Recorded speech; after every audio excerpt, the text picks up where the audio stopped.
रूपाली और मयंक की शादी को महीना भर ही हुआ था।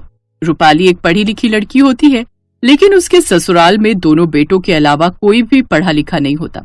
उसके ससुराल में उसका जेठ विकास, जेठानी अनीता, सास शकुंतला और ससुर प्रेमचंद होते हैं और जेठ जेठानी की छोटी बेटी पूर्वी होती है। जब रूपाली ब्याह कर ससुराल आती है तो वो देखती है कि उसकी जेठानी हर वक्त लंबा सा घूंघट ओढ़े रहती थी और चुपचाप घर के सभी कामों में लगी रहती थी। ससुराल में उसके सास ससुर उसकी जेठानी पर बड़े जुल्म करते। एक रोज, अरे ओ अकल की दुश्मन, कितनी बार तुझे समझाया है कि मसाले सिलबट्टे में कूट कर डाला कर, सब्जी में तभी उसका स्वाद आता है, लेकिन तू है कि समझने को तैयार ही नहीं। अरे इतने साल हो गए इसे इस घर में, लेकिन अभी तक कुछ सीख नहीं पाई। सब मूड ऑफ कर दिया। ए खबरदार, जो सर से कभी घूंघट हटाए तो ठीक से घूंघट कर। अपनी सास की ये बात सुनकर अनीता अपना घूंघट ठीक कर देती है।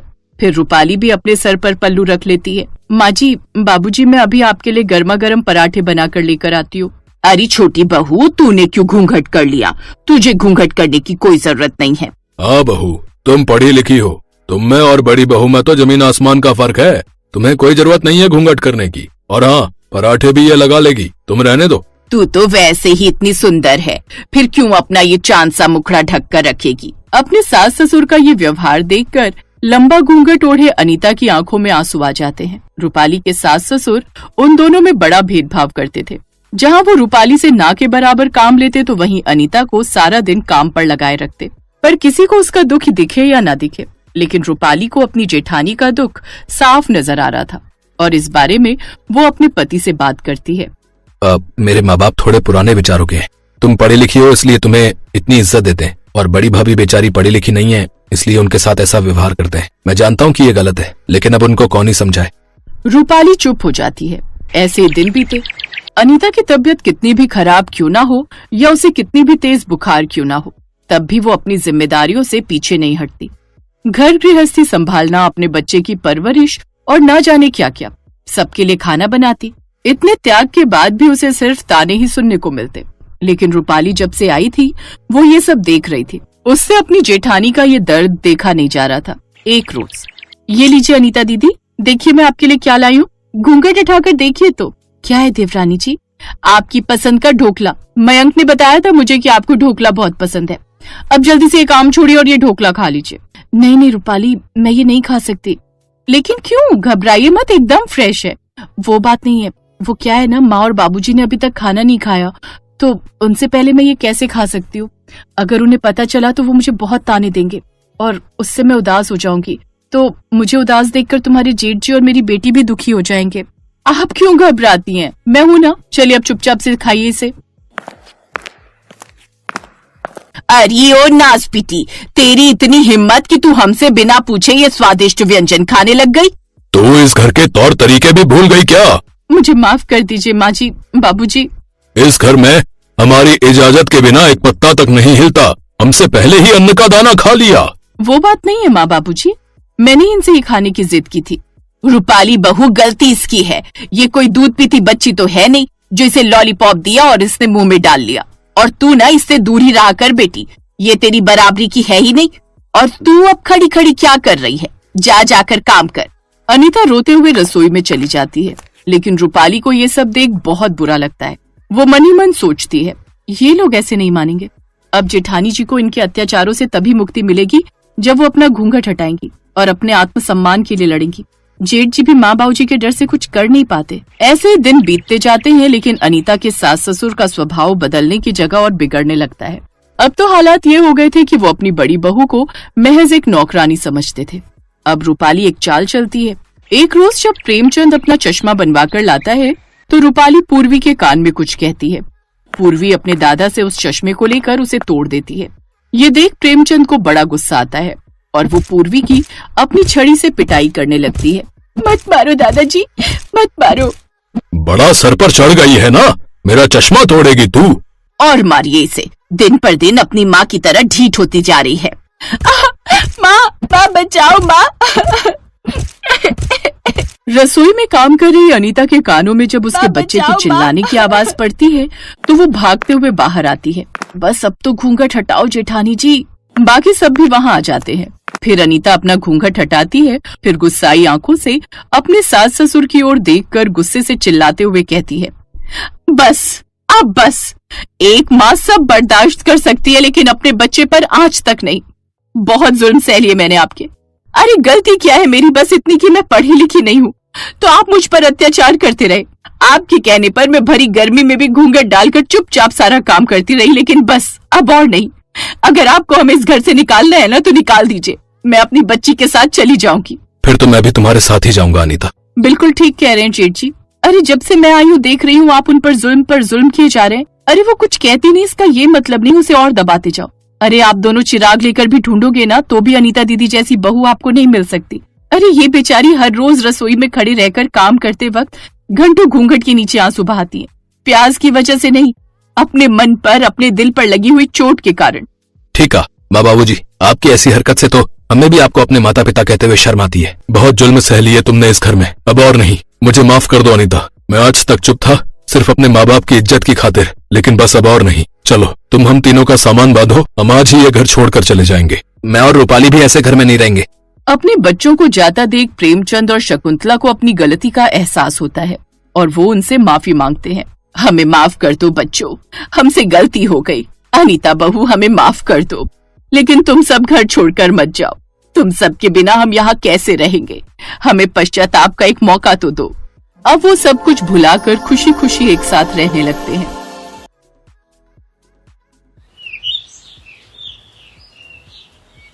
उषा और माया दोनों देवरानी जेठानी थीं। उषा के पति का खुद का एक कारोबार था जो कि अच्छा चल रहा था, लेकिन माया का पति एक छोटी सी दुकान चलाता था, इसलिए उनकी आमदनी जरा कम थी। उन दोनों देवरानी जेठानी की एक बेटी थी। उषा की बेटी का नाम आंचल और माया की बेटी का नाम गीतिका था। वो सभी एक साथ जॉइंट फैमिली में रहते थे। एक रोज, ये देख मैं आंचल और गीतिका के लिए नई फ्रॉक लाई हूँ, वो शर्मा जी के यहाँ जो पार्टी है उसमें पहन लेंगी। दीदी आखिर क्या जरूरत है इतनी महंगी ड्रेस लाने की?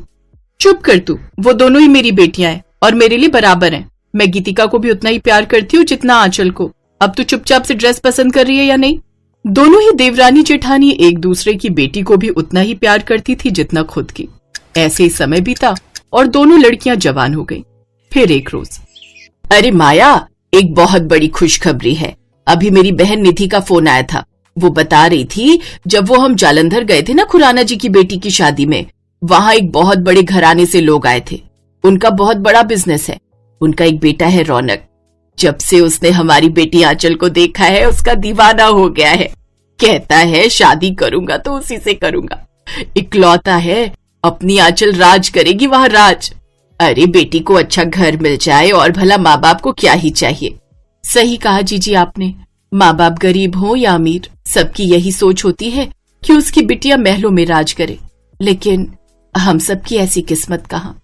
फोन पर बात आगे बढ़ती है। एक रोज रौनक अपने परिवार के साथ आंचल के घर रिश्ता लेकर आ पहुंचा। दोनों देवरानी जेठानी सुबह से लड़के वालों की खातिरदारी की तैयारियों में लगी हुई थी, तो उन्होंने झट से आंचल को देखकर हाँ कर दी और कुछ देर बाद दोनों तरफ से रिश्ते के लिए हाँ हो जाती है। बहन जी, अब रिश्ता जुड़ ही गया है तो मैं सोच रही हूँ हम आए हैं तो रोका कर ही देते हैं, फिर 2 महीने बाद सगाई और फिर शादी कर देंगे। आप ठीक कह रही हैं, आप हमें थोड़ा वक्त दीजिए, तब तक आप गेस्ट रूम में आराम कर लीजिए। आप लोग भी थक गए होंगे, तब तक हम रोके की तैयारी कर लेते हैं। मेहमानों को गेस्ट रूम में छोड़कर वो दोनों रोके की तैयारी में लग जाती हैं। दीदी, फल और मिठाई तो कम रहेगा, इतने बड़े लोग हैं तो ऐसे रोका करना ठीक नहीं रहेगा। आप एक सोने का सिक्का, 10 किलो मिठाई और सबके लिए एक जोड़ी कपड़े मंगवा लो। तो बिल्कुल ठीक कह रही है, एक नहीं 5 सोने के सिक्के और दामाद जी के लिए भी 5 जोड़ी कपड़े मंगवा लेती हूँ, बाकी एक एक जोड़ी सबके लिए। अरे भाई, एक ही तो दामाद है हमारा। सुनिए जी, आप जल्दी से बाजार जाकर सामान ले आइए, तब तक हम बाकी तैयारियों में जुट जाते हैं।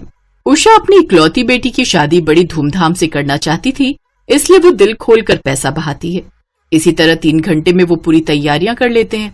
कुछ देर बाद, आओ माया, आगे आकर दामाद जी को सोने का सिक्का, कपड़े और मिठाई दो। लेकिन दीदी मैं क्यों?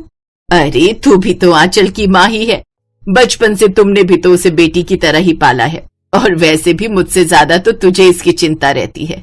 सच कहूँ तो मुझसे ज्यादा आंचल का ये ख्याल रखती है। चल अब आगे आओ।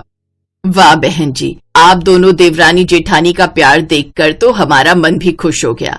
देवरानी जेठानी में झगड़े तो हमने बहुत सुने थे, लेकिन इतना प्यार पहली बार देख रहे हैं।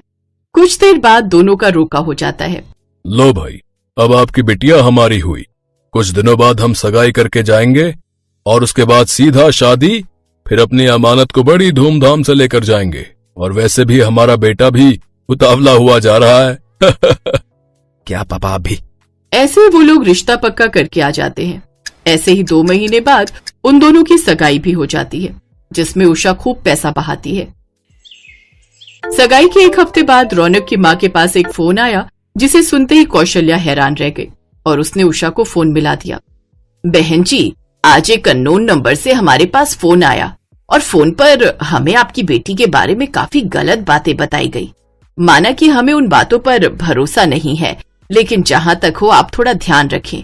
कोई तो ऐसा है जो नहीं चाहता कि रौनक और आंचल की शादी हो। लेकिन ऐसा कौन हो सकता है बहन जी? क्या आपके पास उसका फोन नंबर है? नहीं, वही तो दुख है, वो फोन एक पीसीओ से आया था। उषा फोन रख देती है और चिंतित होकर सारी बात उर्मिला को बताती है। आप टेंशन मत लो दीदी, ऐसे तो आपकी तबीयत बिगड़ जाएगी। कुछ दिन बाद फिर से कौशल्या का फोन आया। बहन जी, आज तो उसने हद ही कर दी। हमने उसके फोन की बातों का कोई भरोसा नहीं किया, तो आज उसने लिफाफे में एक चिट्ठी और आंचल बेटी की कुछ गंदी गंदी फोटोग्राफ्स हमें भेज दी। उन गंदी तस्वीरों को देखकर तो हम भी डर गए थे, लेकिन फिर रौनक ने कहा, माँ ये सब फोटोग्राफ तो नकली भी बन जाती है, किसी का चेहरा कहीं भी लगाया जा सकता है। उसने जब फोटोग्राफ्स ली तो पता चला वो सब नकली थी।